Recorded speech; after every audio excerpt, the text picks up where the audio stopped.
वृन्दावनेश्वरी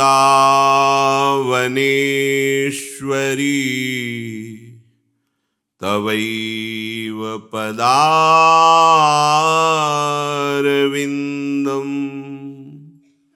प्रेमामृतैकमकरन्द रसौघपूर्णम्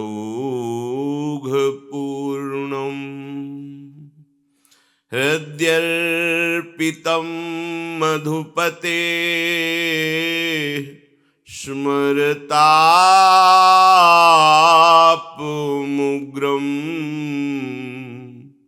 निर्वापयत् परमो शीतलमाश्रयामि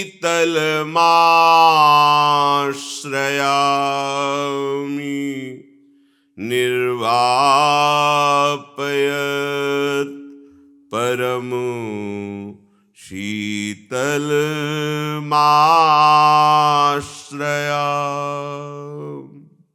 परम सच्चिदानंद घन आनंद समुद्र, प्रेम समुद्र, ज्ञान वैराग्य भक्ति ऐश्वर्य अनंत शक्तियों के स्वामी प्रभु श्री कृष्णचंद्र जी कृपा करके अर्जुन जी को निमित्त बनाकर ऐसा अमृतमय उपदेश कर रहे हैं।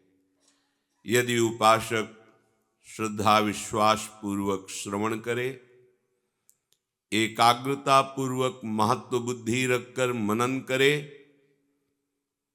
और अपने आचरण में उतार ले, जीवन बना ले, धारणा बना ले, तो इसी जन्म में परमहंसों के द्वारा जो प्राप्त महासुख है वो उसको प्राप्त कर ले। अपने साधन बल में इतनी सामर्थ्य नहीं कि संचित कर्मों को हम भस्म कर सके, क्योंकि हमारा प्रकृति से तदात्म हो चुका है। हम जो भी साधना करते हैं प्रकृति को लेके करते हैं, इसलिए उसमें इतनी सामर्थ्य नहीं कि हमारे जमा अनेक जन्मों के शुभ अशुभ कर्मों को विध्वंस कर सके।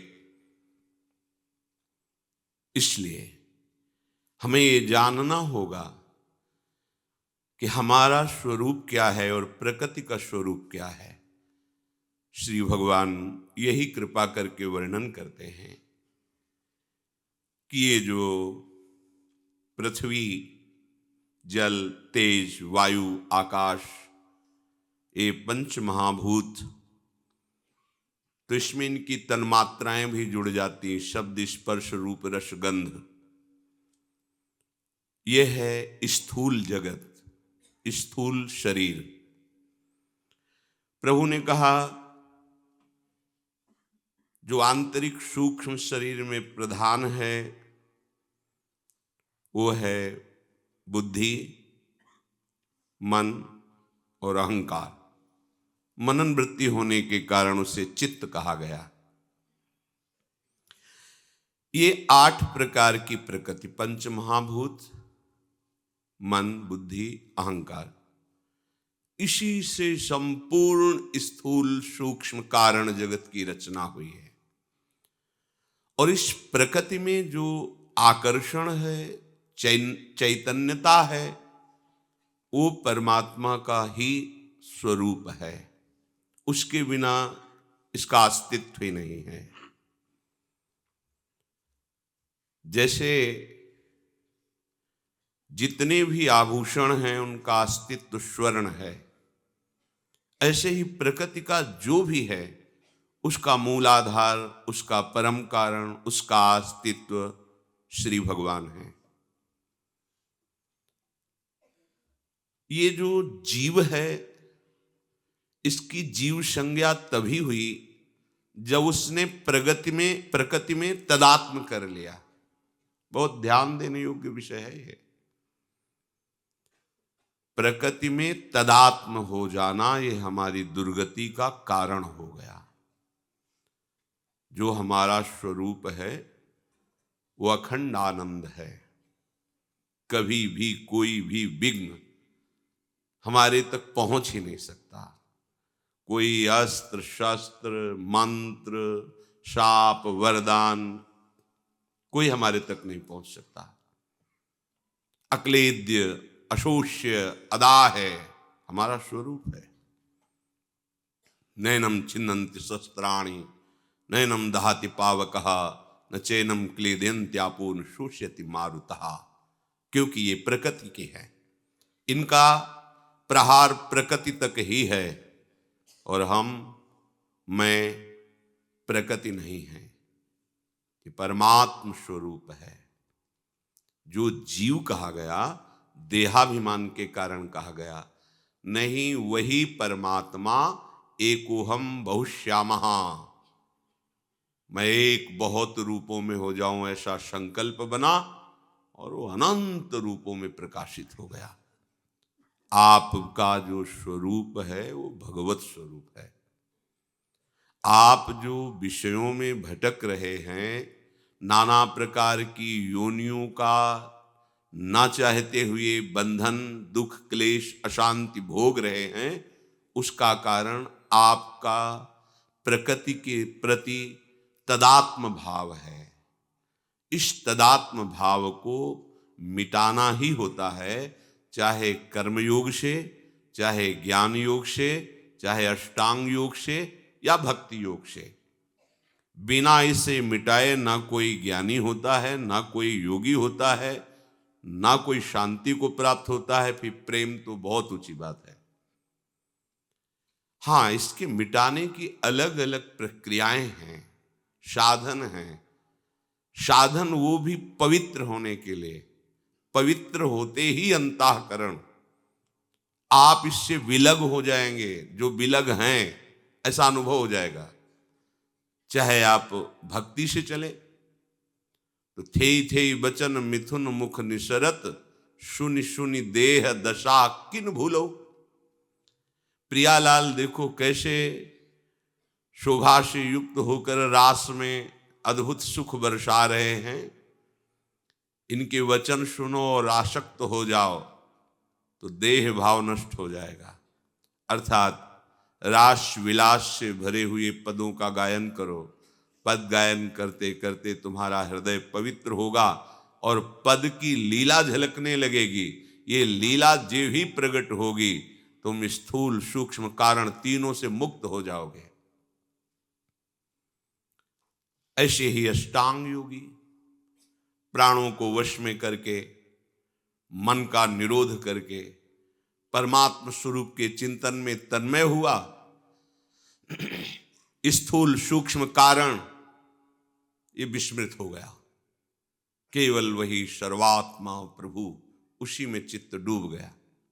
ज्ञानी स्थूल सूक्ष्म कारण को मिथ्या मान करके अपने स्वरूप में स्थित हो जाता है। भूल गया देह शुद्धि, चाहे वो ज्ञानी हो, चाहे भक्त हो, चाहे प्रेमी हो। जब तक देह भाव है तब तक बंधा हुआ है। ये जो मैं है, अपना स्वरूप है, ये न भगवान का रचा हुआ है न प्रकृति की रचना है। ये स्वयं ही है। उसे चाहे जिस भाव में ले लो। आप जिस शरीर में जाते हैं उसी में तदात्म करके अपने को मान लेते हैं। मैं स्त्री हूं, मैं पुरुष हूं, मैं अमुक हूं। मैं नहीं है, मैं का कोई रूप नहीं है। ये जितने रूप हैं ये सब प्रकृति के हैं। इसमें तदात्म होने के कारण आपकी दुर्गति हो रही है। इसी तदात्म को मिटाना है। श्री भगवान का साक्षात ये अंश है।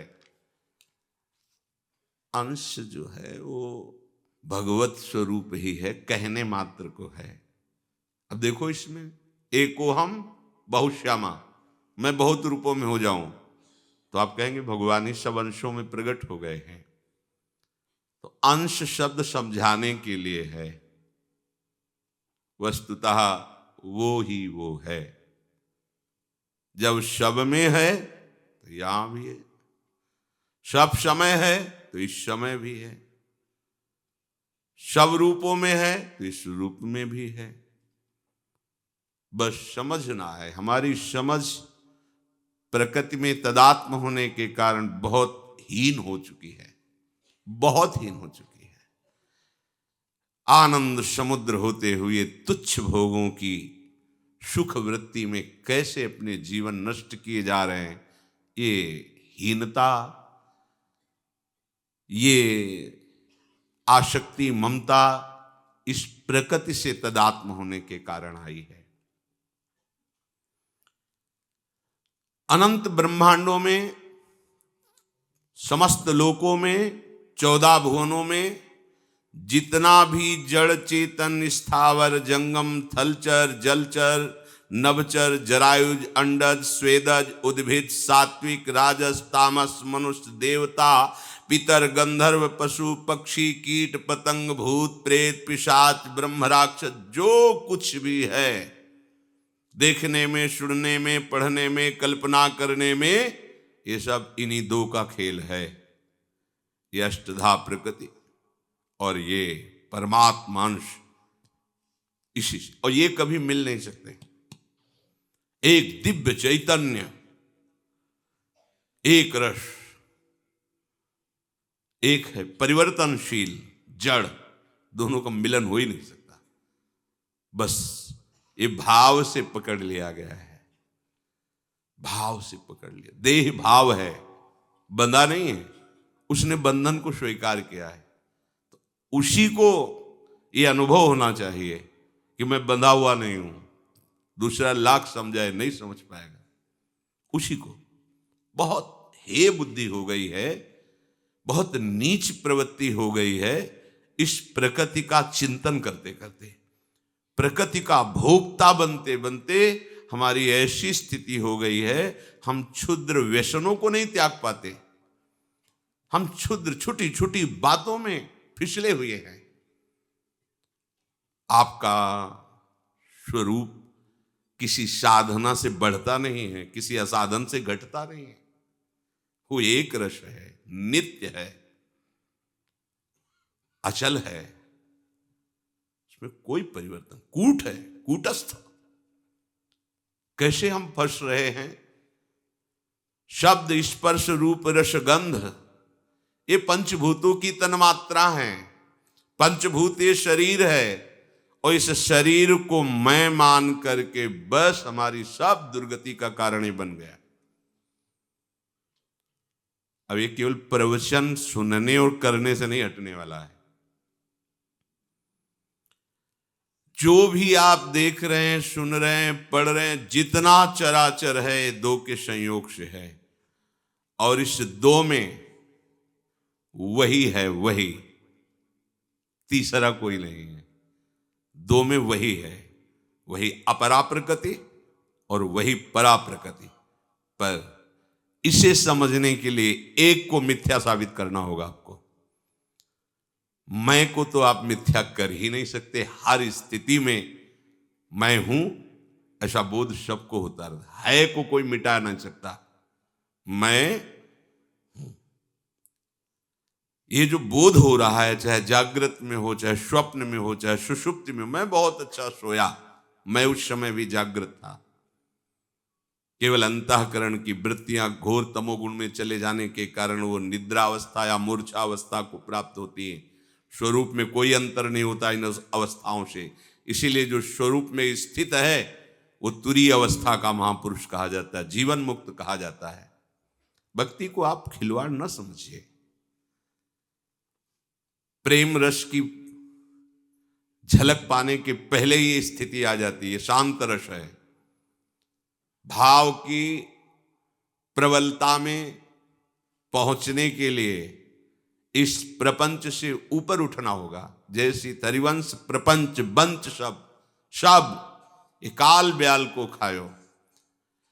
ये विषयी वृत्ति के लिए बहुत पहाड़ जैसा दिखता है, लेकिन जिसका लक्ष्य भगवत प्राप्ति हो गया है। हम निंदा स्तुति करते भटकते रहते हैं। अमुक ने हमें ऐसा कहा, अमुक ने हमें निकाल दिया, अमुक ने हमें स्वीकार किया, वो बड़ा अच्छा, वो बहुत बुरा। ये उपासक की वृत्ति नहीं है। प्रपंचातीत होने के लिए आपने लक्ष्य बनाया है, तो प्रपंच को क्यों स्वीकार करते हो? आप अपने स्वरूप निष्ठा में, अपनी भगवत निष्ठा में हैं। जो बहुमान करे को मेरो किए बहुमानत ना ही बढ़ाई, जो अपमान करे को केहूं किए अपमान नहीं लघुताई। क्या बिगड़ जाएगा?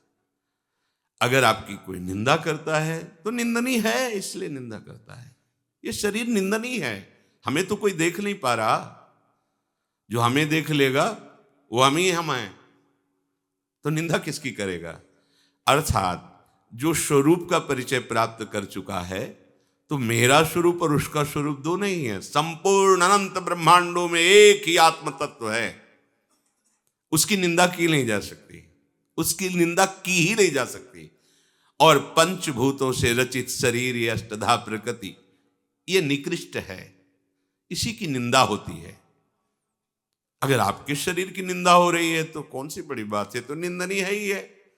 स्वरूप की कोई निंदा कर ही नहीं सकता है, वहां तक वाणी की पहुंच ही नहीं हो, तो अनुभोगम में भजे जे संता, फिर परेशानी किस बात की है? सारी चर्चा गुण अवगुणों की है, ये सब प्रकृति के अंतर्गत है। कहीं गुण का प्रकाश है, कहीं अवगुण का। हमें इससे क्या तात्पर्य? हमको तो प्रकृति के संबंध से ही रहित होना है। बड़ा मुश्किल होता है जब कोई शरीर को लक्ष्य करके निंदा करता है, तो आग लग जाती है। क्यों? क्योंकि प्रकृति से तदात्म है, इसको मैं मान लिया है। ये बड़ी ऊंचाई तक कसौटी होगी। आपके कहने से नहीं होगा कि मैंने स्वरूप का बोध प्राप्त कर लिया। जब कसौटी होगी तो उसका परिणाम दिखाई देना चाहिए कि आप बोधवान हैं।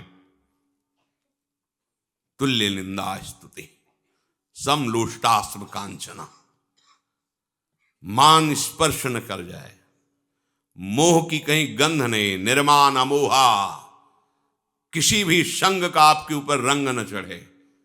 विशेष विशेष भोग सामग्रियां प्रकृति की आपके सामने हैं, और आपका उनमें सुख भाव न हो, भोग भाव न हो, आकर्षण न, जित संग दोषा, अध्यात्म नित्याओ, नित्य आत्म स्वरूप में निरंतर रमण करता है। वो आत्मस्वरूप किसी और का नहीं, अपना स्वरूप है। मैं आत्मा का ध्यान करता हूं, अज्ञानी की भाषा है।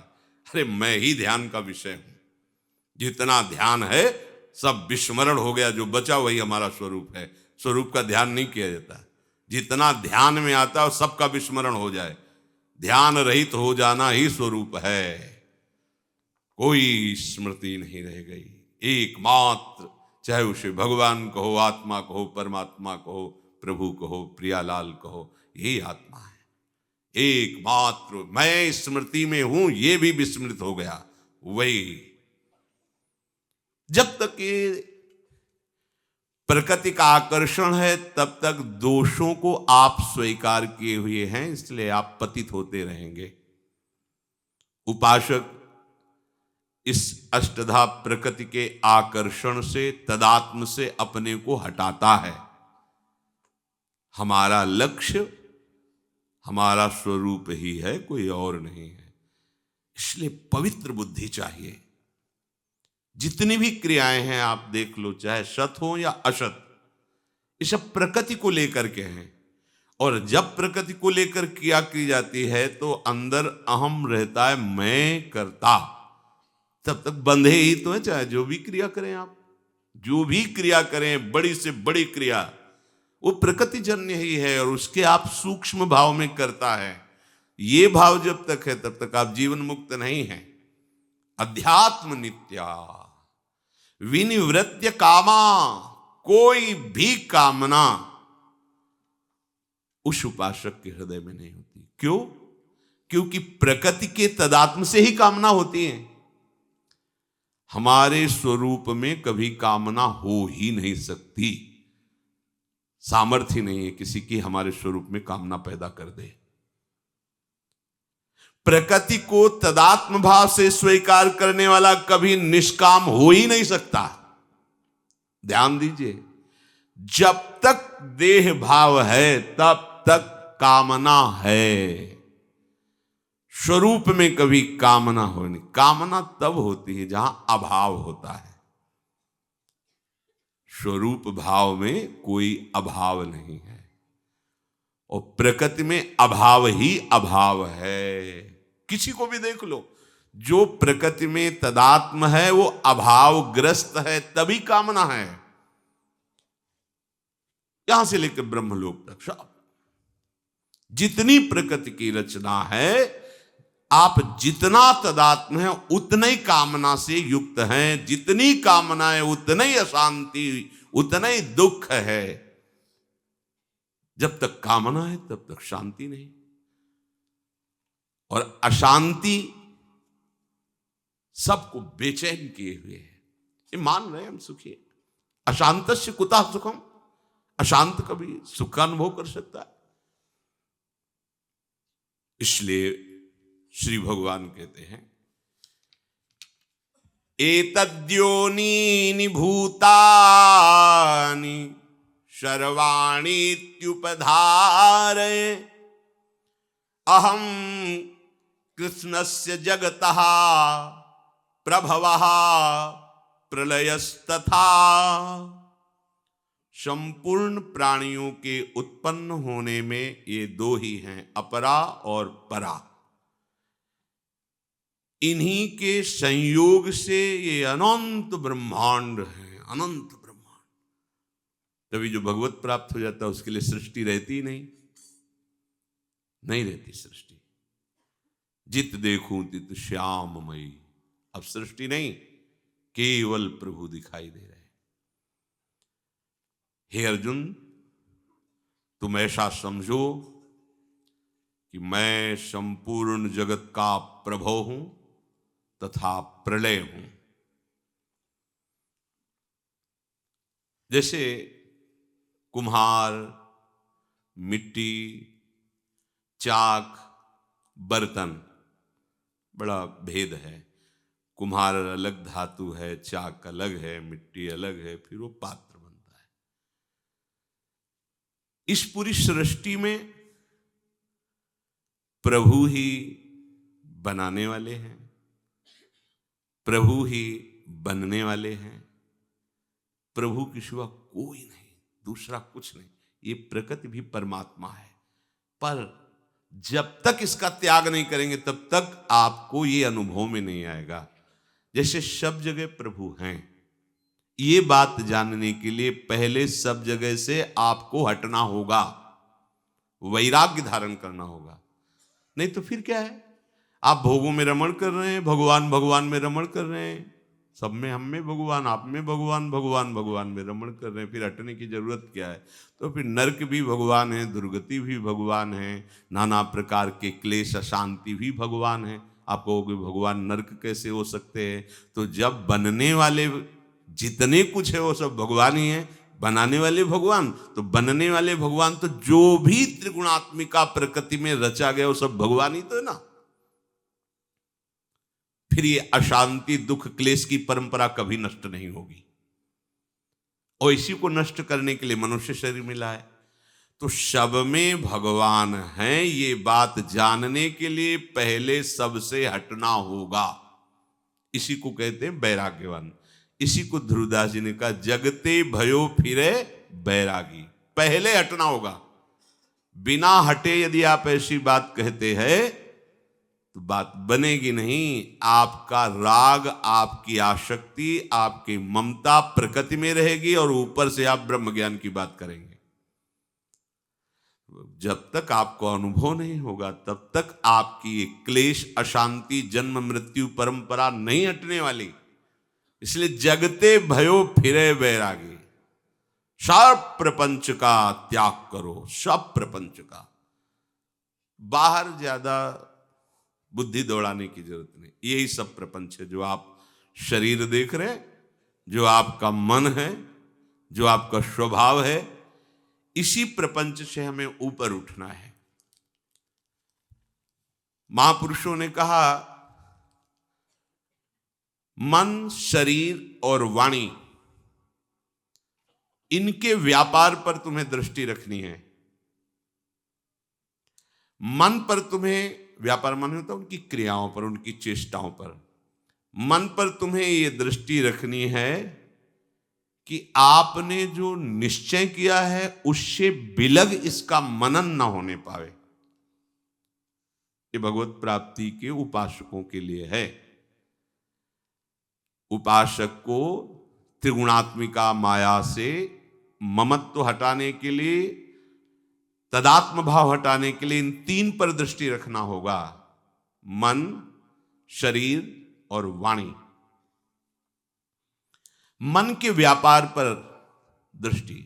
आपका लक्ष्य श्यामा श्याम, जिनको योगियों ने परमात्मा कहा, ज्ञानियों ने ब्रह्म कहा, भक्तों ने भगवान कहा, वही हमारे लाडले युगल सरकार लाडली लाल हैं, प्यारी जू प्यारे जू हैं।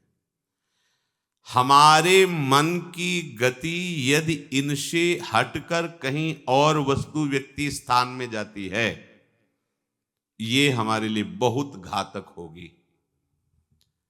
निष्किंचन इंद्री दमन रमा रमण इकतार, तुलसी ऐसे संत जन बिरले या संसार।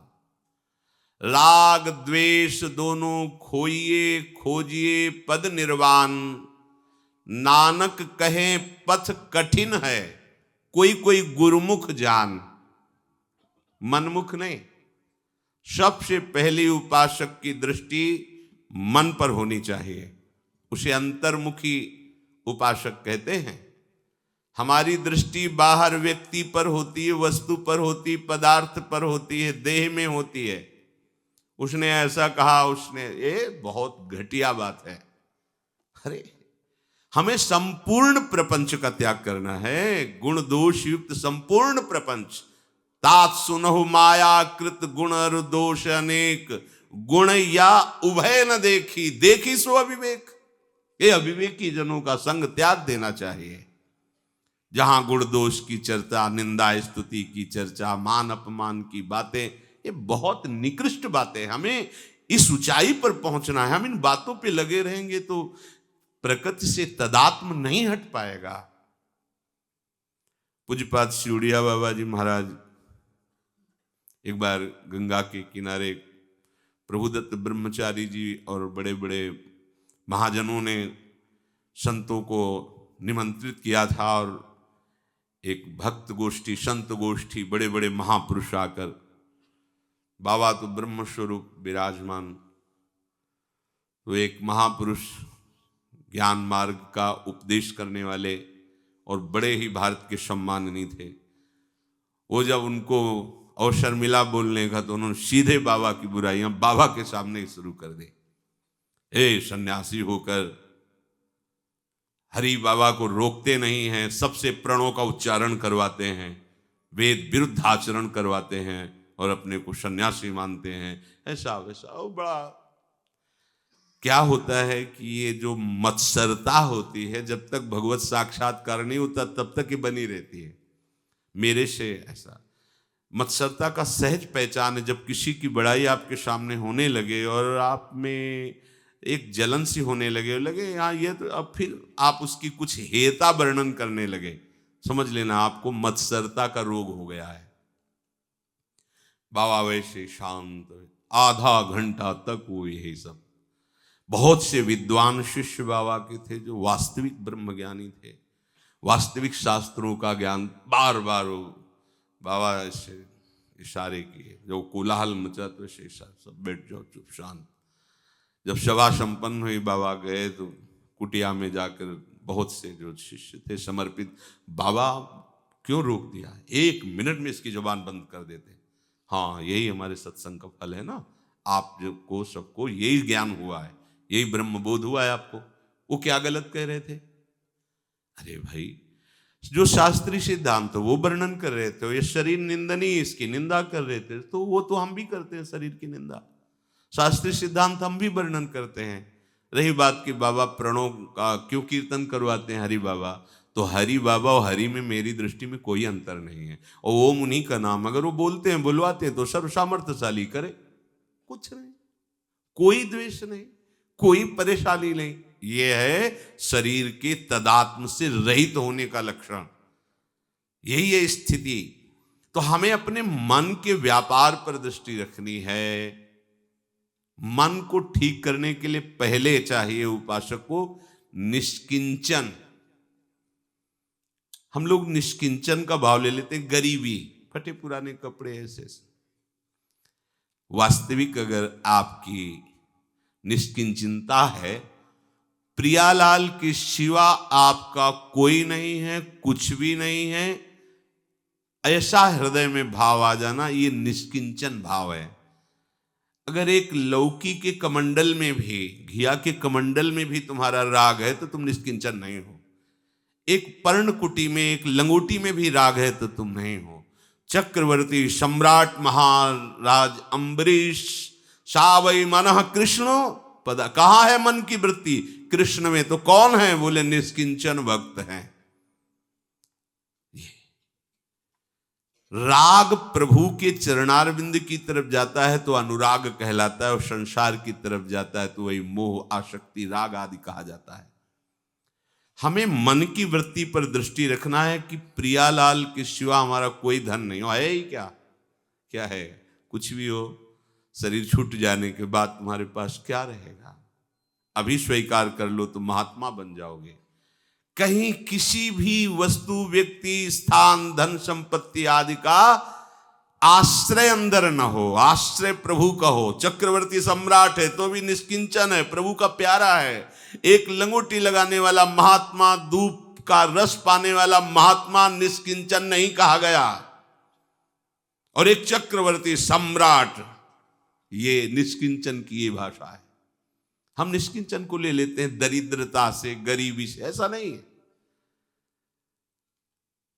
अगर वो प्रभु में आसक्त चित्त है, प्रभु के सिवा कोई बल नहीं, कोई आश्रय नहीं, वही निष्किंचन है।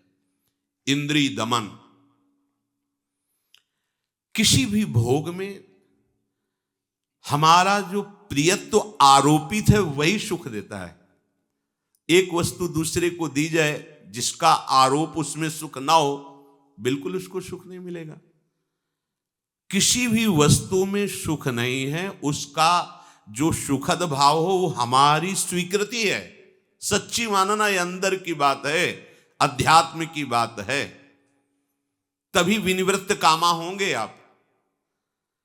किसी भी वस्तु में सुख नहीं है, किसी भी भोग में सुख नहीं है।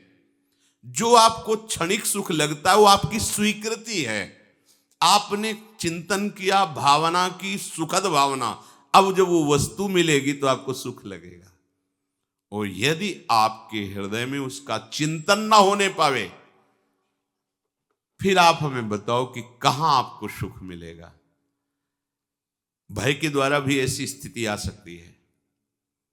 जैसे किसी को न्यायालय के द्वारा निश्चित कर दिया जाए, अमुक तारीख को आपके इस अपराध का दंड मृत्यु दंड है, फांसी मिलेगी।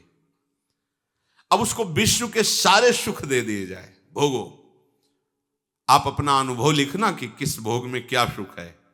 वो एक भी भोग का सुख नहीं अनुभव कर पाएगा। क्यों? भय से उसका चिंतन फांसी के फंदे पर आ गया कि कल 12 बजे फांसी होगी, अब भोग लो जो कुछ। नहीं भोगते, अगर भोगे भी तो सुख नहीं। क्यों? कि उसका चिंतन। तो अगर सत्य सुख होता तो चिंतन, कहीं भी वो सुख तो मिलेगा ना, है तो मिलेगा ना। है ही नहीं, आपके चिंतन से है, आपके चिंतन। भय से वो सुख रहित हो गया, क्योंकि वहां सुख है ही नहीं। फिर विशुद्ध ज्ञान में कैसे? तुम परमार्थ पथ के पथिक हो, भगवत प्रेम मार्ग के पथिक हो, तुम्हें भोगों में सुख कैसे अनुभव हो रहा है? इसका मतलब तुम्हारी अंतर्मुख वृत्ति नहीं है, तुम अपने मन पर दृष्टि नहीं रख रहे हो। तुम उस भोग का मनन करते हो, तभी तुम्हें उस भोग में सुख बुद्धि है। पक्की बात समझ लीजिए, भोगों में सुख नहीं। यदि मनन ना होने पावे, फिर हमें बता दो। संतों ने वमन बांतवत त्रिभुवन के सुखों का त्याग कर दिया। वमन, यहां तक वर्णन आया विष्ठावत, मलवत, है ही नहीं सुख। और हम भगवत मार्ग के पथिक होकर भोगों में। इंद्रिय दमन तभी हो सकता है जब आपका चिंतन न होने पाए। सच्ची मानिए, चिंतन, कोई गाढ़ विषय आप चिंतन करो, संसारिक, वो अमुक अमुक कार्य, ऐसा आपको सुंदर भोजन दिया जाए और खीर से चीनी हटा दी जाए, सब्जी से नमक हटा दिया जाए, गाढ़ चिंतन हो, पूरा भोजन पा जाएंगे, आप निर्णय नहीं कर पाएंगे। आपसे तो आप कहोगे हमारा तो चिंतन समस्या वो थी उसमें लगा हुआ। बिना चिंतन के कोई भी इंद्री कहीं भी त्रिभुवन में सुख का अनुभव नहीं कर सकती, भोग करने पर भी, क्योंकि उसमें नहीं है और भगवान नाम में है। तभी गोस्वामी जी लिख रहे हैं, भाव कुभाव अनख आलसहु नाम जपत। आपका भाव नहीं पड़ रहा नाम के प्रति, लेकिन आप जपिए, उसमें सुख है, आप कृतकृत्य हो जाएंगे, आपका मंगल हो जाएगा। भोगों में सुख नहीं है, आपको अनुभव होता केवल चिंतन के कारण। इसलिए उपासक को इंद्रिय दमन बनना चाहिए, और इंद्रिय दमन वही बन सकता है जो आगे शब्द लिखा है, रमा रमण एक तार, मनन एक तार होना चाहिए। एक जन्म दे दो श्यामा श्याम को, हटाओ ये सब प्रपंच, ये सब बातें हटाओ मन से, केवल श्यामा श्याम का चिंतन करो। जो चाहत है नित्य सुख और मन को विश्राम, हित ध्रुव हित सो भजत रो पल पल श्यामा श्याम श्यामा श्याम।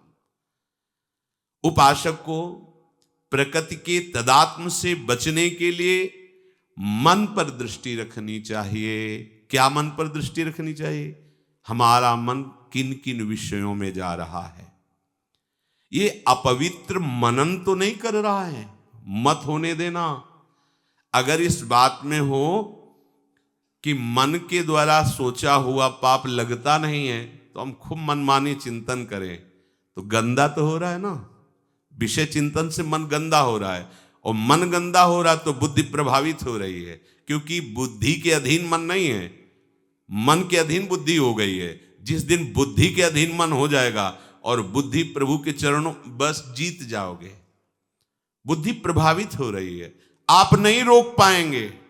यदि आपका मनन जिस विषय का हो रहा है और आपने उस समय उसमें बाधा नहीं पहुंचाई उसके मनन में और सहयोग कर दिया, तो क्रिया को तुम रोक नहीं पाओगे, तुम्हारी सामर्थ्य नहीं है। मनन ना होने पावे दृष्टि रखना, ये अध्यात्म की वार्ता है। इसीलिए बार बार करें, ये केवल भगवत प्राप्ति के लक्ष्य वाले उपासकों के लिए है। जिसने निश्चय कर लिया है इसी जन्म में भगवत साक्षात्कार करना है, और जिसको भगवत साक्षात्कार करना है उसको इस प्रकृति से तदात्म हटाना है, और इस प्रकृति की तरफ आकर्षण इन्हीं के द्वारा। मना कष्टान इंद्रियाणी प्रकृति स्थान कर्षति। मन इनका नेता है, इंद्रियों का मुखिया है, इसको संभालना है। क्या करना है? इस पर दृष्टि हर समय रखनी है। भोग का मनन न कर पावे, ये स्फुरणा हुई। विरोध हमारे अंदर होना चाहिए। क्या विरोध? राधा राधा राधा, पद गायन, पद चिंतन, इसके मनन में विघ्न डाल दो। स्वाद न लेने पावे मनन का, आप जीत जाओगे। अंदर की बात समझो। जो लोग कहते हैं कि हमें भजन में मन नहीं लगता, तुम मन को सुख देने लगते हो विषय मनन में।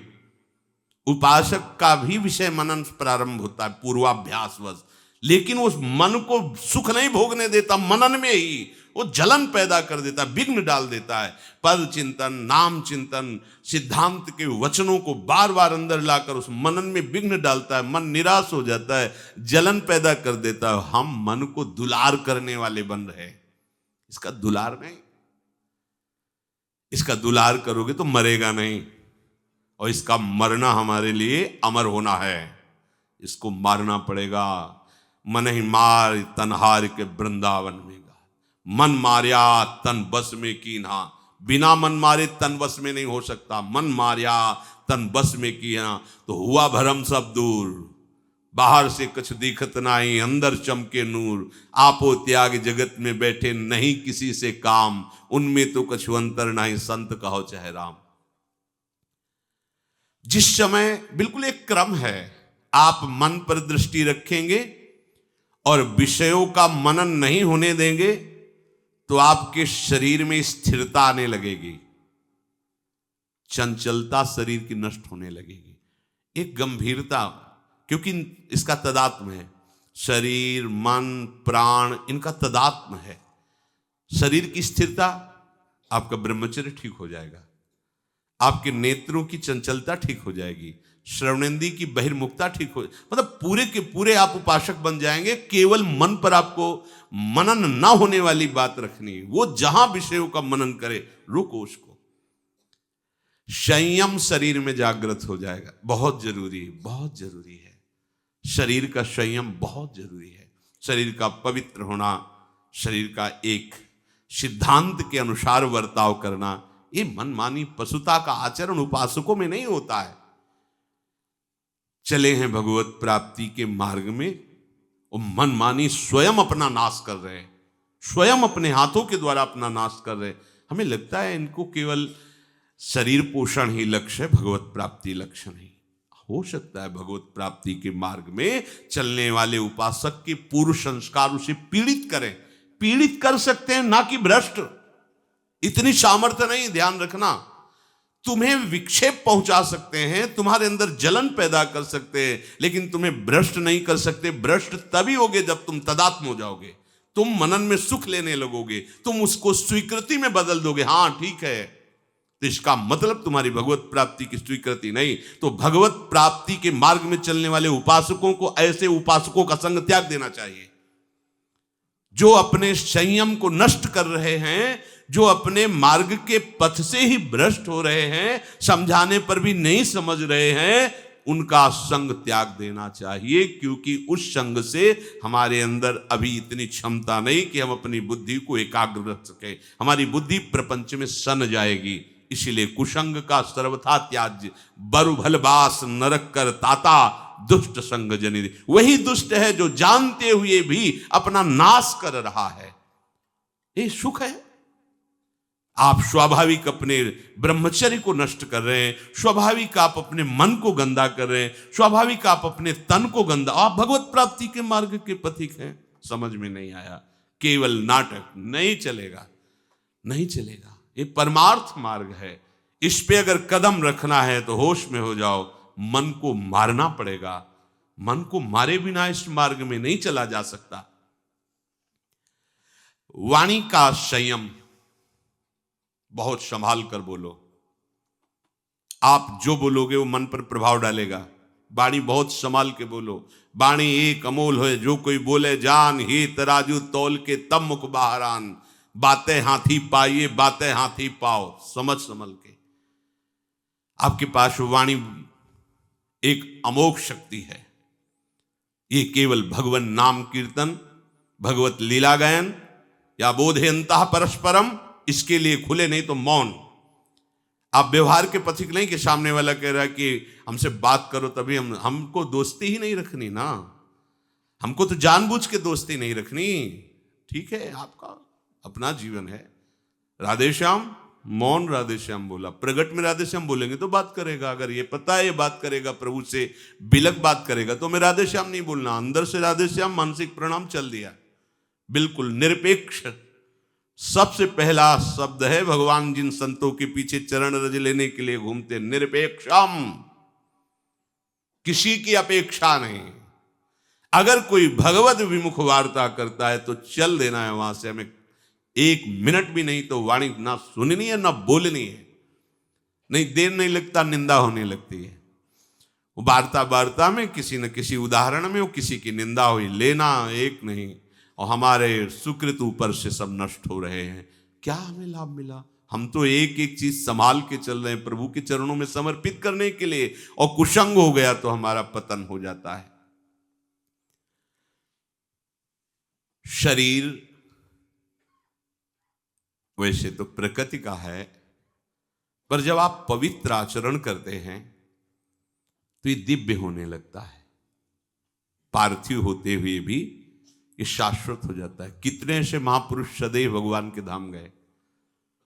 श्री तुकाराम जी के लिए विमाना सदैह गए, बैठ करके विमान में उसी शरीर से गए। मीरा जी उसी शरीर से समा गई। प्रेमावतार महाप्रभु चैतन्य देव सशरीर अंतर ध्यान हुए, समा गए जगन्नाथ जी में। बहुत से ऐसे भक्त जिनको कोई जानता भी नहीं, उनका दिव्य शरीर हो गया। चलो, हमें ये नहीं करना कि हमारा भाव बने कि हम मरे ही ना, शरीर न छूटे, पर वो शरीर भी भगवत स्वरूप हो जाता है। कई ऐसे संत भगवान को बड़ी दिव्यता, स्पर्श करने मात्र से एक अलौकिक ऊर्जा शक्ति हृदय में संचरित होती है, जिनका शरीर पावन हो जाता है। अरे तीर्थी कुर्वन्ते तीर्थानु, जहां चरण रख दे वो भूमि तीर्थ हो जाती है, और तीर्थों में भी तीर्थत्व आ जाता है, गंगा भी निष्पाप हो जाती है। हरि और गंगा उनके पीछे डोलते। अभी एक पद में आया था जब संकेत किया, देखो हरिराम व्यास जी क्या कह रहे, हरि और गंगा जी उनके पीछे डोलते हैं, जिनका शरीर भगवत सेवा के सिवा कभी भी कोई भी अन्य चेष्टा शास्त्र विरुद्ध नहीं करता, उनके शरीर पावन हो जाते हैं। एक बार उड़िया बाबा एक घर में भिक्षा पाने गए, तो बाहर चबूतरे में बैठे एक वृद्ध जो है, नाम बड़े तेजस्वी बाबा भिक्षा पा के आए और कहा कि जब ऐसी आपकी निष्ठा है, आप ऐसे दिखाई देते हैं, तो आपको तो गंगा किनारे वास करना चाहिए। तो उनका, महाराज आपका कहना उचित ही है, पर जो शास्त्र संयम से चल रहा है, जैसे पहले ब्रह्मचर्य, फिर गृहस्थ और फिर ब्रह्मचर्य, एक समय सीमा, संतानोत्पत्ति रूपी भगवान की पूजा सृष्टि की, फिर ब्रह्मचर्य, और निरंतर नाम जप कर रहा है, तो उसके लिए गंगा जी स्वयं उसके घर आ जाती है, उसको गंगा किनारे जाना नहीं पड़ता। बाबा बहुत प्रसन्न हुए। समझिए, गृहस्थी कोई साधारण धर्म नहीं है, ये भी भगवत प्राप्ति के लिए समर्थ है, पर आप लोग अपने को गृहस्थ मान करके पशुवत आचरण करें तो बात नहीं है। गृहस्थ बहुत जल्दी भगवान को प्रसन्न कर सकता है। मेहनत के द्वारा कमाया हुआ अन्न धन, अतिथि संत गौ बीमार, इनकी सेवा में लगाया, उचित अपने परिवार का पोषण कर रहा है और नाम जप कर रहा है, संयम से रह रहा है, भगवान प्रसन्न हो जाएंगे। विरक्त, पूर्ण रूप से चित्तवृत्ति भगवदाकार करके संपूर्ण संसार से राग का नाश कर दे, जयति जयति जग उच्चर है। इसीलिए सब उनको गुरु स्वरूप मान करके प्रणाम करते, चाहे जितना गृहस्थ भक्त हो, पर विरक्त के सामने जाकर के चरणों में लौट जाता है। किस लिए? कि कहीं ना कहीं हमने राग का पोषण किया है, और आपने राग का त्याग करके वैराग्य युक्त, इसलिए वैराग्य की में आप भी भजन करते हैं, हम भी भजन करते हैं, पर हमारे भजन में राग रहा है और आपने वैराग्य को, इसलिए सब सर झुकाते हैं किसको? वैराग्य को। राग रहित होकर जीवन, ये कपड़े को कोई प्रणाम नहीं करता। इस कपड़े के और भी शरीरों के वस्त्र बनते हैं, कोई खास बात कपड़ा नहीं है, बात है राग का त्याग। तो शरीर आपका बहुत संयम युक्त और पवित्र रहना चाहिए भगवत प्राप्ति के लिए। ये आज के समय में लोग इस पर विचार नहीं करते। शौच गए पशुवत, शौच की कोई पवित्रता के नियम नहीं, वही कपड़े पहन, भजन होगा तुमसे, तुम्हारी चित्त वृत्ति भगवत चरणारविंद में लगेगी। शरीर को जितना पवित्र रखोगे उतना शरीर से वैराग्य होगा, यह आंतरिक बात है। आपकी दिनचर्या पवित्रता से युक्त होनी चाहिए शरीर की। जहां मनाया जैसे मनाया, लघु शंका कर लिया, ना जल है आपको प्रक्षालन के लिए, ना आचमन के लिए, ना हाथ धोने के लिए, आप ऐसे ही तो पशुवत आचरण में तुम्हारी भगवदाकार वृत्ति होगी। पुराने के जो उपासक और संत महात्मा थे बावरे थे क्या? नहीं, पवित्रता, आपके वस्त्र पवित्र, आपका शरीर पवित्र, आपका आचरण पवित्र, तो भगवान का चिंतन निरंतर होने लगेगा। देखना, भोजन पवित्र, संग पवित्र, क्योंकि इस सब से सतोगुण बढ़ेगा, और जब सतोगुण बढ़कर भजन होगा तो भजन सतोगुण को भी शांत कर देगा, गुणातीत स्थिति प्रदान कर देगा। अब जहां मना हुआ खा लिए, जैसे मना वैसे पशुवत आचरण करो, भगवदाकार वृत्ति होगी। शरीर पवित्र, वाणी संयम में, मन पर पूरी की पूरी सावधानी। इसलिए उपासक को फुर्सत कहाँ है बाहर की वार्ता करने के लिए? वो तो अपने ही चिंतन में है, अपने मन पर हर समय निगरानी रख रहा है। राग द्वेष दोनों खोइए, खोजिए पद निर्वाण, नानक कहे पथ कठिन है, कोई कोई गुरुमुख जान। मनमुख नहीं, गुरुमुख, कोई कोई गुरु कृपा पात्र इस बात को जानता है कि राग और द्वेष दोनों को छोड़ दे, ना किसी से राग ना किसी से द्वेष, वही आत्म स्वरूप को, वही अपने स्वरूप का परिचय प्राप्त कर पाता है। संपूर्ण प्रपंच से उदासीन दृष्टि रख करके, समस्त वासनाओं का क्षय करके जो संकल्प रहित होकर भजन करता है, वो इसी जन्म में जीते जी भगवत साक्षात्कार कर लेता है। फिर सुन लीजिए, संपूर्ण प्रपंच से उदासीन, उदासीन कहते हैं ना कोई मित्र है ना कोई शत्रु, राग द्वेष दोनों खोइए, न कोई अपना मित्र है, एक भी कोई शत्रु पूरी सृष्टि में नहीं है। हरिवंश नाम लीन जे अजात शत्रु ते सदा, प्रपंच दंभ आदि दय ता कछु न पेखिए। एक भी अगर दुश्मन है तो लौटना पड़ेगा तुमको इस सृष्टि में, और एक भी मित्र है तो लौटना पड़ेगा। एक भी वस्तु में राग है तो आना पड़ेगा, एक भी वस्तु से द्वेष है तो तुम्हें आना पड़ेगा। सर्वम खलमिदम ब्रह्म वासुदेवा स्वरमित समात्मा सुदुर्लभा, विद्या विनय संपन्ने ब्राह्मणे गविहस्तनी स्वनीचयो सुपाके चा पंडिता समदर्शिना, सब रूपों में मेरा प्रीतम है, न राग न द्वेष, इसलिए उदासीन। उदासीन हो करके संपूर्ण सृष्टि से, संपूर्ण ये है विजय, समस्त वासनाओं का क्षय, कुछ भी भोगने की इच्छा ही नहीं रही, संकल्प रहित जीवन, निरंतर भजन, वो इसी जन्म में भगवत साक्षात्कार कर लेता है। विचार पूर्वक संकल्प रहित बनो, संशय रहित बनो, अपनी एकाग्रता रूपी संपत्ति को संजोते रहो, चंचलता की निवृत्ति करके आप अपने चित्त को चित्तचोर में समर्पित कर दो, यही जीवन का परम लक्ष्य है। आपके इस लक्ष्य प्राप्ति में लय, विक्षेप, कषाय ये बहुत विघ्न पहुंचाते हैं। जिस समय हम भजन में बैठते हैं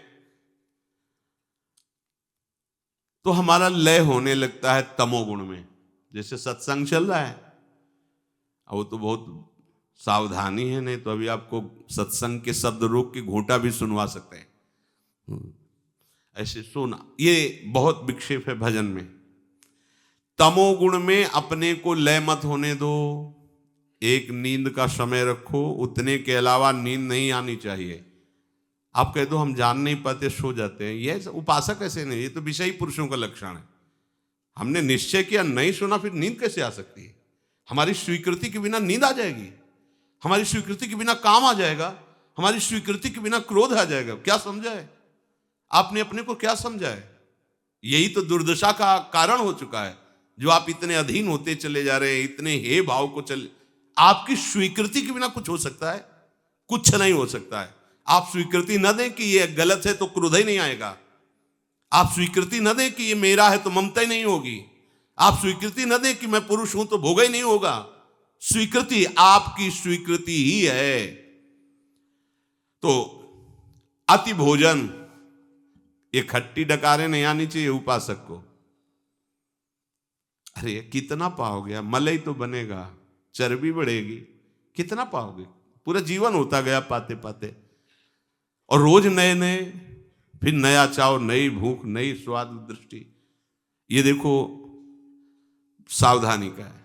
अति भोजन विषयी पुरुष का लक्षण। शरीर पोषण के लिए अन्न डालना है।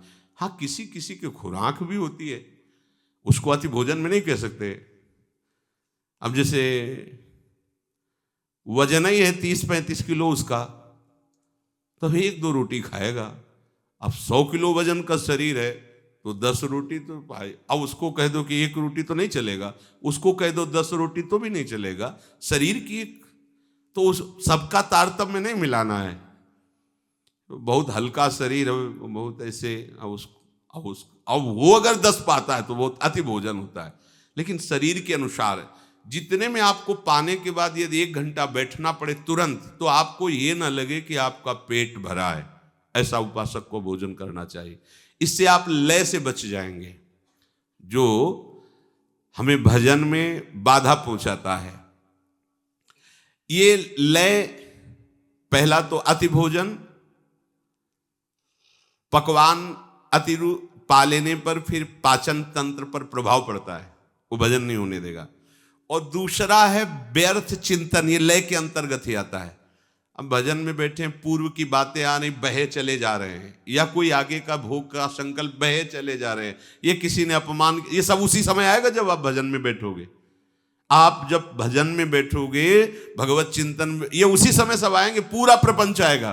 पूर्व में किसी ने कोई कड़वी बात कह दी, अचानक जांचो उसने ऐसा कहा, फिर आपको ये लय सहना पड़ेगा। मन दे रहा है, आपको स्वीकार नहीं करनी है बातें। दूसरों के भजन की न्यूनता दिखाएगा। हम तो सुबह इतने बजे उठते हैं, वो तो सोता रहता है, और वो ऐसे माला लेके बातें कर, हम तो भजन करते हैं, वो ऐसा वो ऐसा। ये उस समय जब भजन कर रहे हैं, बहुत सावधान। और कोई नशा करना, बोले थोड़ी चना मटरा की तरह भांग चढ़ा लो तो बोले बढ़िया ध्यान लगता है। भैया सिद्धों के काम है, साधुकों के नहीं। आप इस चक्कर में न पड़ना। सिद्ध संतों की लीलाएं बड़ी विचित्र विचित्र होती है। 10 तोला संखिया जहर रोज पाते थे। उड़िया बाबा इस बात को देखने के लिए उनके पास गए और कहा, महाराज हमने सुना 10 तोला संखिया पाते हैं।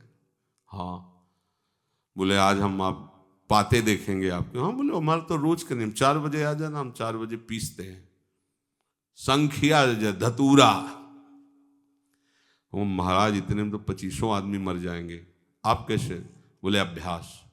पहले दिन एक बीज ऐसे रगड़ के चाटा था, और धीरे धीरे 1 बीज, फिर 2 बीज, इतना।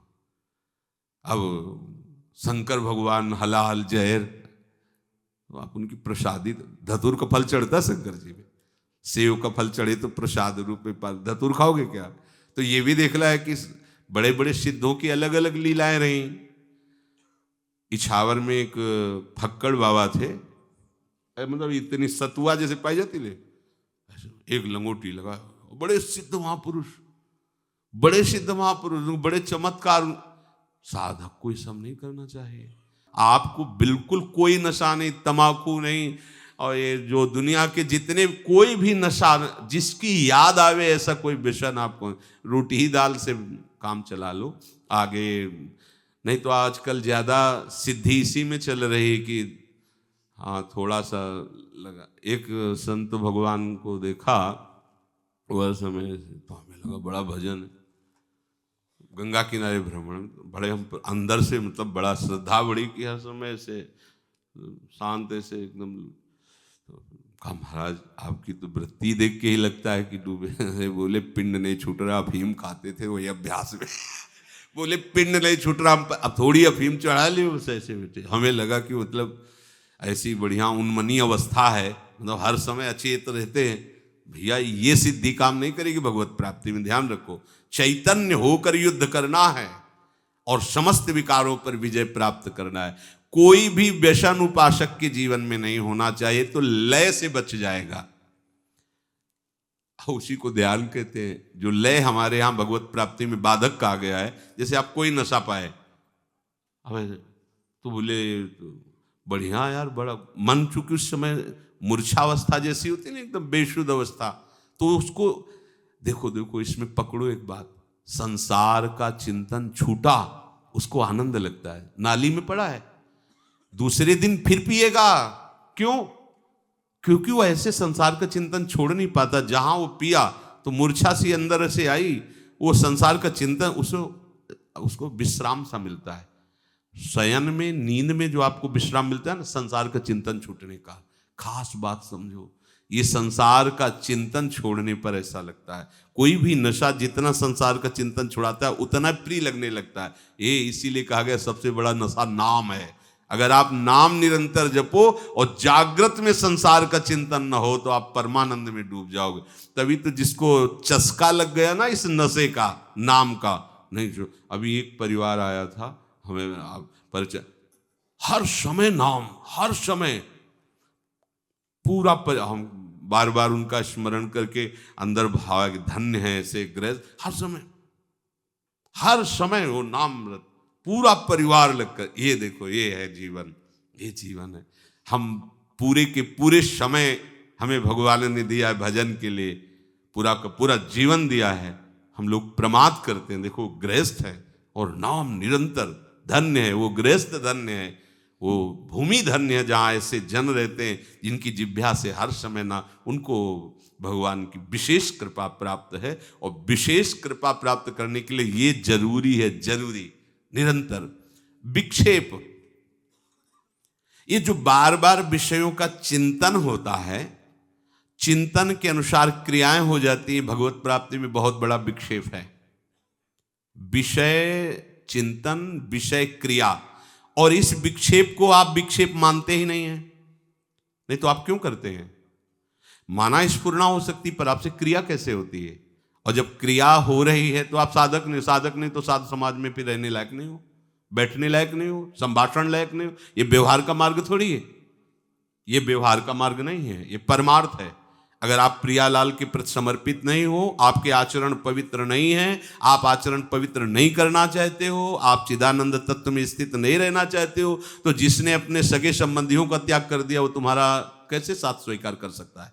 सोचो, जिसने, जो शरीर को पैदा करने वाले हैं, शरीर के सगे हैं, उनको तो ऐसे छोड़ दिया, फिर तुम्हें क्यों स्वीकार करेगा? तुम्हें तो इसीलिए स्वीकार किया ना कि तुम वास्तविक सगे हमारे हो, प्रियालाल से संबंध रखते हो, विषय निर्विकारता की तरफ आगे बढ़ रहे हो, तो स्वागत है आपका, हमारे सगे संबंधी हो, आप हमारे स्नेही हो। नाते नेह राम के मनियत सुहद सुसेव्य जहालो, अंजन कहाँ आंख जो फूटे, बहुतक कहो कहा लो।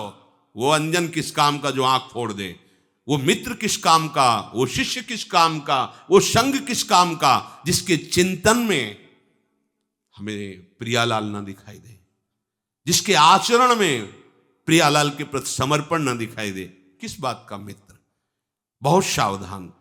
विक्षेप से मुक्त होने के लिए अनात्म पदार्थों का चिंतन, उनके भोग की वृत्ति, उनमें सत्यत्व बुद्धि, सुख बुद्धि, इसका त्याग करना होता है। कषाय, मन के भोगों के चिंतन में लगने पर जब हम उसको हटाते हैं तो वो हमें क्लेश देता है, जो इस क्लेश को ना सह करके मन के अनुसार चल देता है उसे कषाय कहते हैं। प्रायः कोई बिरला ही सूरवीर होता है जो इस बात को सह पाता है। बाहर की लाठी के प्रहार को सहा जा सकता है, लेकिन मन की मार को केवल महात्मा सह सकता, दूसरा नहीं। इतनी मार देता है कि अपने हाथ से फांसी लगा लेता है आदमी, अपने हाथ से जहर खा लेता है, लेकिन मन की मार नहीं सह पाता, और उसी को जो सह जाता है वो महात्मा होता है। इसलिए जगत बंदनी होता है वो। मन की मार को सह जाना ये बहुत बड़ी बात है। मन जहां नचाता है वैसे पूरी सृष्टि नाच रही है, और मन को जो प्रभु के चरणों में नचा देता है उसे महात्मा कहते हैं। और नाम में सामर्थ्य है, ये सामर्थ्य आप में जागृत नाम करेगा। भोगों से हटाने में जो क्लेश होता है, उस क्लेश को मन तुम्हारे हृदय में पैदा करेगा, उसको सहो। यम ही न व्यथयन्ते ते पुरुषम पुरुषर्षभ, हे पुरुषों में श्रेष्ठ अर्जुन, जो इस मन के द्वारा दी हुई व्यथा से व्यथित नहीं होता, वो परम पद का अधिकारी होता है। ये अंदर बैठा लिए बात, ये अंदर बैठाने की है। और जो उस मन की जलन को मिटाने के लिए मन पर दया करके उसकी आज्ञा के अनुसार बर्ताव करता है, वो भगवत प्राप्ति से विमुख हो जाता है। ये मन बहुत थोड़ी देर तो यार मनोरंजन चाहिए ना, हाँ यही तो चाह रहा है वो। थोड़ी देर दो, पूरी सामग्री 24 घंटे के लिए जमा कर लेगा। मन को अगर आपने थोड़ी देर के लिए भी उसको छूट दे दी तो इतना वो चतुर खिलाड़ी है कि 24 घंटे तुमसे युद्ध करने के लिए वो सामग्री तैयार कर लेगा। हर समय उस पर नजर रखनी, सोते जागते उठते बैठते, देखना इंद्रियों के न घोड़े भगे, रात दिन इनमें संयम के कोड़े लगे, तभी उसको इनाम मिलता है। इस बात का क्या, अखिल लोक चूड़ामणि प्रभु स्वयं उसे गले लगाते हैं। आओ बहादुर, मेरी माया का त्याग करके मेरे प्रति आयो। जब तुमने मेरे को देखा नहीं था, मेरे से मिले नहीं थे, तब केवल मेरी बात सुनकर तुमने संसार का त्याग किया, इसलिए मैं बिक गया तुम्हारे हाथ। जो लोग कहते हैं ना कि प्रभु को तो देखा नहीं सुना नहीं, वो देख रहे हैं। जिनको हमने देखा नहीं, जिनसे हमारी बात नहीं हुई, उनके लिए हम उनको त्याग रहे हैं। जिनको देखा है, जिनसे बात की है, जिसको हम सुख मान रहे हैं, केवल उनको रिझाने के लिए। किनको पता नहीं है, जिनका हमें पता नहीं है, जिनको हमने देखा नहीं, कभी बात नहीं, उनके लिए सर्वस्व त्याग कर दिया। तब वो आगे आके अखिल लोक ब्रह्मांडों के स्वामी हृदय से लगाते हैं और कहते हैं, अहम भक्त पराधीनो अस्वतंत्र इव द्विज। मैं परम स्वतंत्र आज अपनी स्वतंत्रता को इसके हाथ में देता हूं। मैं अस्वतंत्र हूं और ये स्वतंत्र है। अभी तक मैं सारे जगत को नचाने वाला, आज भक्त मेरा नचाने वाला बनेगा। जैसा चाहेगा भावे मोहि जोई, सोई सोई करें प्यारे। अब ये जो चाहेगा वही मैं करूंगा। क्यों? सबसे ज्यादा प्रभु इस बात पे रीझ गए कि इसने मुझे देखा नहीं था, केवल मेरी बात पे, मेरी बात सुनकर इसने सब सुखों को त्याग कर दिया। इसलिए प्रभु रीझ जाते हैं। एक एक आपकी वृत्ति देख रहे हैं प्रभु, एक एक चाल देख रहे हैं। ऐसा मत सोचिए कि जीवन हमने त्याग में व्यतीत किया, मुझे क्या मिला। परिणाम देखना, आजान बाहो, प्रभु तुम्हें गले से लगाते मिलेंगे। और ये शरीर छूटने के बाद नहीं, शरीर में रहते हुए। ये भ्रम छोड़ दो कि मरने के बाद ही प्रभु मिलते हैं। नहीं, ये आपकी तन्मयता। अगर नहीं रही, कुछ चूक रही, तो फिर शरीर छूटने के बाद वो सारी चूक मिटा करके प्रभु से स्वीकार, अगर जीते जी आप ऐसे हो गए तो फिर आपकी शिकायत मिट जाएगी कि प्रभु मिले नहीं। नहीं नहीं, बहुत कृपाल हैं और ऐसे प्यारे हैं कि करोड़ प्राण हो तो न्यौछावर उनका अपनापन जैसा है वैसा कहीं त्रिभुवन में किसी से नहीं मिला। बस वो थोड़ी जरूरत यही है कि एक बार समेट लो मन को, और आप समेट सकते हैं। ऐसा नहीं है, आप समेट सकते हैं, आप कुछ भी कर सकते हैं, आप कुछ भी कर सकते हैं। अरे आप कोई और नहीं है, बस आप ही आप हैं। बस कैसी भूल हो गई, आप सब कुछ कर सकते हैं। आप जो सोचते हैं कि मेरे में सामर्थ्य नहीं, वो आप शरीर को लेके बात कर रहे हैं। स्वरूप के लेके बात करेंगे ना तो आप कुछ भी कर सकते हैं। आप महान से महान पदवी को, और आप नीच से नीच योनियों में जा सकते हैं। इसलिए सावधान हो जाइए, अपने हृदय को भगवत चिंतन में ऐसा तन्मय कर दो कि शरीर और शरीर के विलास की स्मृति ही नष्ट हो जाए। यही इस जीवन का परम लाभ। केवल श्यामा श्याम हमारे चिंतन का विषय हो, हमारे आश्रय का विषय केवल श्यामा श्याम रह जाए। हम श्यामा श्याम के लिए पागल जैसे हो जाएं। जैसे पागल जिस बात को पकड़ लेता है वो सीधी हो जाता है, हमें से सीधी हो जाए। श्यामा श्याम श्यामा श्याम, उनकी लीला, उनकी बात, उनके जन्म, उन्हीं की भावना, दूसरा कुछ नहीं। ये जन्म सार्थक हो जाए। ये सबके भाग्य में नहीं लिखा। आप लोग बड़े भाग्य वाले हैं, आपके भाग्य में लिख गया। ये जो सौभाग्य मिल रहे हैं ना, सबके भाग्य में नहीं। बेचारे पूरा दिन विषय संग्रह में, पूरी रात विषय भोग और निद्रा में, पूरा जीवन यूं का यूं एक गया समय पीछे का। ये समय भी गया, अब पता नहीं कितने मिनट समय बचा है, किसी को पता नहीं। लेकिन हमको इसकी चिंता नहीं, क्योंकि हर क्षण सही जगह जा रहा है, इसलिए कोई चिंता नहीं। बस आपका वर्तमान समय केवल प्रियालाल के चिंतन में जाए। भविष्य लिख लो, ऐसा मंगलमय होगा कि ब्रह्मा जी भी प्रणाम करेंगे आपके भविष्य को, जो निश्चय हो रहा है। बिल्कुल चिंता मत कीजिए, बस चिंतन कीजिए श्री जी का। थोड़ी ये तो सुधार करना पड़ेगा। शरीर संबंधी ये जो गलत चेष्टाएं, शरीर के प्रति जो ममता रखकर भोगों में उतरना है, बंद करो। बहुत समय हो गया, बहुत जन्म व्यतीत हो गए, कहीं कुछ नहीं, केवल भ्रम। आपकी स्वीकृति, आपका मनन, यही आपको गिरा रहा है। आप सावधान हो जाइए। ये जो शास्त्र और संत जन है, ये सही सुख में निमग्न करने के लिए है, ये आपके कोई दुश्मन नहीं है। देखो, माता पिता प्यार करेगा तो प्राकृतिक वस्तु देकर आपको सुखी देखना चाहता है। बढ़िया मकान हो जाए, खूब रुपया हमारे लड़के के नाम हो जाए, बढ़िया दुल्हन मिल जाए, हर व्यवस्था हो जाए। लेकिन ये व्यवस्था सुख की नहीं है, वो नहीं जानते हैं। जब गुरु प्रसन्न होगा तो तुम्हारे शरीर के राग का ही नाश कर देगा। तुम्हारी एक एक प्रवृत्ति पर शासन करके भगवदाकार कर देगा। इसीलिए उनको निष्ठुर कहा जाता है कि तो महात्मा लोग बड़े निष्ठुर होते। निष्ठुर नहीं है, सच्चा प्यार इनका है, क्योंकि वो कितने दिन टिकने वाला है और ये शाश्वत सुख है। इसीलिए गुरु के समान, संतों के समान, भगवत वाणी के समान कोई हमें प्यार दे सके, दुलार कर सके, त्रिभुवन में ऐसा नहीं। इसलिए निरंतर भजन में लगे रहो, असत आचरणों का त्याग करो। श्री राधा वल्लभ लाल।